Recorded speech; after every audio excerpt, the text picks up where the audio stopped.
Ya, Persib Bandung harus rela berbagi angka ya, harus rela berbagi poin dengan di pertandingan pertama di ACL 2 ini. Harusnya Persib memetik poin penuh, tapi gol dari Sadil Ramdhani itu disamakan oleh pemain LCS ya. Dengan begitu Persib harus puas dengan 1 poin. Walaupun memang dalam pertandingan ini Persib menguasai pertandingan, apalagi di babak-babak pertama itu ya, itu sangat menguasai sekali. Tapi apalah daya itu memang sudah jadi nasi sudah jadi bubur. Persib harus berbagi angka, berbagi poin ya. Persib harus puas dengan 1 poin yang oke teman-teman. Tapi walaupun begitu Persib sudah mengangkat menaikkan ranking Asia, Liga Asia, walaupun baru cuma 1 perangkat, tapi mudah-mudahan di pertandingan berikutnya Persib bisa menaikkan poin tersebut ya. Oke, untuk lebih jelasnya kita lihat saja videonya. Tapi sebelum lanjut, untuk yang belum subscribe silahkan tekan tombol subscribe-nya. Untuk yang sudah subscribe, saya ucapkan terima kasih. Semoga kebaikannya dibalas Allah Subhanahu wa Ta'ala, serta apa yang Anda cita-citakan dikabulkan Allah Subhanahu wa Ta'ala. Oke, kita lihat video pertama.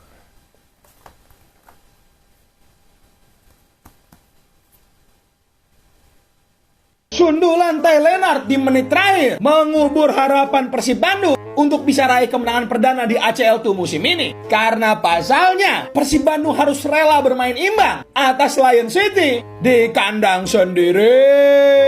Hoho. Aduh, sayang banget. Ngapain sih main bertahan buru-buru ah? Ini saya mau izin ya, brother Persib Bandung Gue izin kritik permainan Persib malam ini karena ada beberapa poin yang ganggu banget di kepala gue. Mari kita bahas, boy. Jujur gue nggak paham kenapa di pertandingan ini Bojan Hodak mencadangkan Tom Haye dan mainin dia di babak kedua. Apakah mungkin rotasi? Apakah emang masih adaptasi cuaca? Kagak paham gue. Kan yang kita tahu Tom Haye ini di timnas itu bukan pemain yang bisa main full. Makanya lebih baik pemain kayak Haye ini itu mainnya duluan untuk coba ambil gol di babak pertama. Kan kalau misalnya kita lihat taktikalnya si Bojan Hodak ini, itu sangat bisa banget untuk bikin peluang, main nyerang. Kenapa nggak coba inisiasi serangan duluan dari babak pertama gitu? Dan yang gue lebih bingung lagi, lu baru unggul nih 1-0 nih. Lu langsung drop deep, langsung membiarkan Lion City untuk kuasai bola. Yang bener-bener tinggal nunggu waktu aja untuk cetak gol. Ini yang gue alamin sebagai seorang Juventini ya, Bapak Bojan Hodak ya. Ini kejadiannya sama persis kayak Allegri, bos. Si Black Magic ini. Gue lupa tahun berapa lawan Villarreal tuh. Menit 1 Vlahovic golin, langsung bertahan sampai menit 90.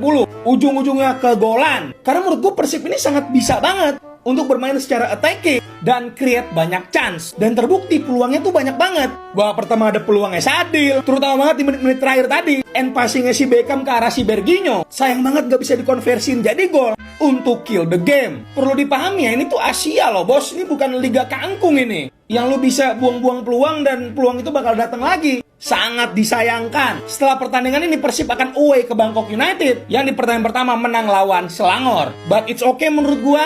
Good start. Perlu diingat ini tim adalah finalis musim lalu dan mereka berangkat ke Bandung tujuannya untuk nyari seri dan mereka berhasil. Semoga bisa diperbaiki untuk laga-laga ACL 2 selanjutnya. Ya, So kalau menurut kalian gimana nih boy? siapkan. Coba tulis di bawah Terima kasih boy yang pada foto maksudnya. Bye. Di menit 94 itu kalau nggak salah, Lion City bisa membuat 1 gol dan menyamakan kedudukan sehingga Persib harus kehilangan poin penuh. Tapi yang saya herankan memang betul ya, seperti Bang Arlo tadi bilang, Beckham Putra dan Tom Haye itu kenapa dimasukkan ke di babak kedua itu kan, padahal si Beckham itu sangat bagus ya, bola-bolanya setelah Beckham masuk banyak peluang-peluang yang dihasilkan gitu. Breaking news guys, ada info baru nih. BRI Super League naik 1 peringkat di Asia. Let's go. Breaking, AFC rank BRI Super League naik setangga setelah Persib Bandung mendapatkan hasil seri menghadapi Lions Tyler di AFC Champions League 2 dan menggeser Liga Utama Tajikistan usai FC Istiqlal kalah dari Al Nassr. Sayangnya Persib Bandung tidak bisa mendapatkan hasil kemenangan nih bisa dibalas gol oleh Siti Sadar di menit-menit terakhir. Tapi nggak apa-apa ya, Persib Bandung sudah nih menaikkan satu tangga peringkat Liga Indonesia di Asia. Sekali lagi kita harapkan, kita doakan yang terbaik lah untuk Persib Bandung dan Dewa United supaya bisa mendapatkan hasil yang terbaik di kompetisi Asia dan bisa meningkatkan kualitas Liga Indonesia di Asia. Let's go Persib Bandung, let's go Super League, Bravo Liga Indonesia. Ya, kita doakan saja Persib nanti di pertandingan kedua bisa memenangkan pertandingan dan terus bisa menaikkan ranking Liga Indonesia ya di Asia ini. Ya mudah-mudahan aja dengan begitu Liga Indonesia makin disorot di Asia ini terutama ya. Dianggap miskin taktik, pendukung Persib minta Bojan Hodak out. Hasil imbang melawan tim kuat Lyon City nyatanya membuat sebagian supporter Persib Bandung murka dan geram. Padahal Lyon City bisa dikata bukanlah tim sembarangan, mengingat mereka berstatus runner-up AFC Champions League 2 tahun kemarin.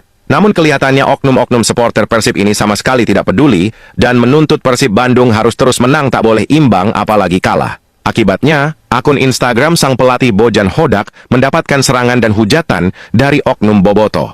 Banyak juga yang menganggap Bojan Hodak pelatih miskin taktik, dan ada juga yang meminta Bojan Hodak untuk out dari Persib Bandung.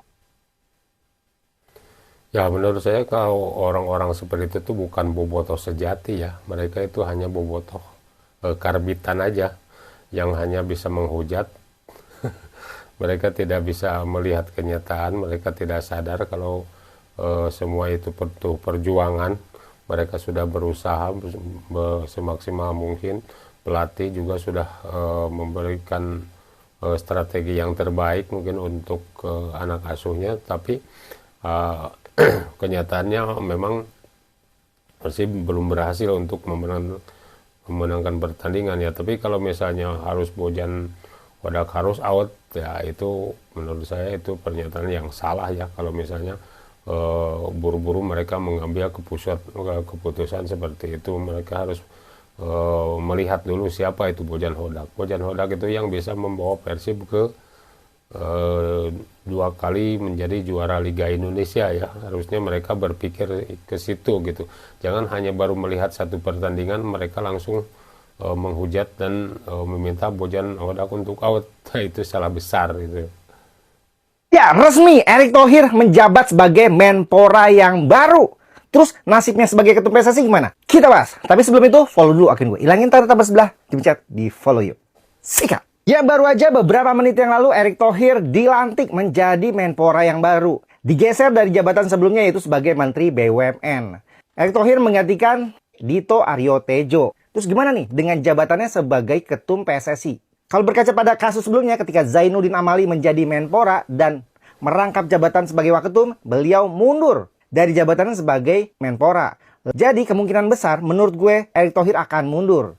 Karena jabatan Ketum PSSI jika dirangkap dengan jabatan Menpora. Karena akan menimbulkan keirian atau friksi-friksi jika Erick Thohir lebih fokus kepada cabang sepak bola yaitu di PSSI. Nah, kalau Erick Thohir mundur, aturan statuta FIFA-nya seperti apa? Ini dia nih. Nah, pada statuta FIFA 2019, pada pasal 42, jika posisi ketum kosong kurang dari 24 bulan atau 2 tahun, maka Waketum yang paling lama berpengalaman di dunia sepak bola akan menjadi PLT Ketum PSSI. Nah, dalam hal ini kita punya 2 Waketum, yaitu Zainuddin Amali dan Ratu Tisha.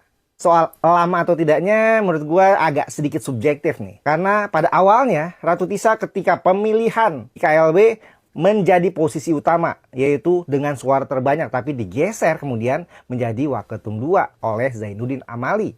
Walaupun kita semua tahu Ratu Tisha berpengalaman sebelum jadi Waketum sebagai sekjen dan lumayan lama juga di pengurusan PSSI. Sedangkan Zainuddin Amali, kalian bisa cari tahu sendiri siapa yang lebih lama. Kira-kira siapa yang layak menggantikan Erick Thohir, atau jangan-jangan Erick Thohir nggak mau mundur?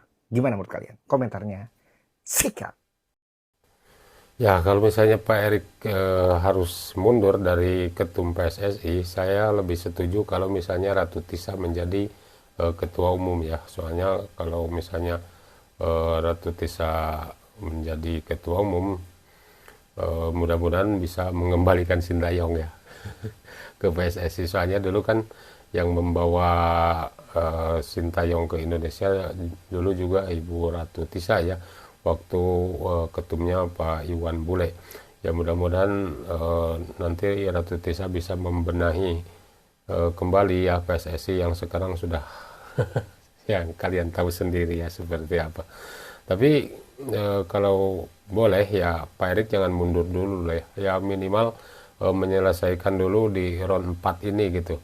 Indonesia apakah sampai kemana gitu, apakah Indonesia lolos Piala Dunia atau enggak. Kalau misalnya Pak Erik langsung mundur, saya rasa itu tidak adil ya, soalnya ini kan yang menggantikan pelatih dari Sintayong ke Patrick Kluivert dan kawan-kawan ini, itu kan Pak Erik juga harus, Pak Erik harus ikut bertanggung jawab di sisa laga di round 4 ini teman-teman. Spanyol tak mau main di Piala Dunia 2026 jika Israel lolos ke Piala Dunia. Yaps, pernyataan tegas ini langsung disampaikan oleh Perdana Menteri Spanyol, yaitu Pedro Sanchez baru saja menyatakan bahwasanya Israel harus dikeluarkan dari kompetisi internasional. Dan Perdana Menteri beserta pemerintah Spanyol telah mengusulkan bahwasanya timnas mereka tidak akan ikut ke Piala Dunia jika Israel juga lolos ke Piala Dunia. Yaps, langkah tegas yang diambil oleh pemerintah Spanyol ini merupakan bentuk dukungan kepada Palestina atas genosida yang dilakukan oleh Israel. Dan Spanyol pun yang kini menjadi salah satu tim raksasa sepak bola dunia akan mengancam mundur dari Piala Dunia 2026 jika Israel lolos. Dan bisa kita simpulkan di sini bahwasanya pemerintah Spanyol juga sangat peduli dari sisi kemanusiaan dan menegaskan bahwasanya apa yang dilakukan oleh Israel itu benar-benar udah nggak bisa ditoleransi lagi. Oke teman-teman, itu saja video dari saya. Terima kasih sudah menonton. Jangan lupa di like, komen, dan subscribe. Terima kasih. Assalamualaikum warahmatullahi wabarakatuh.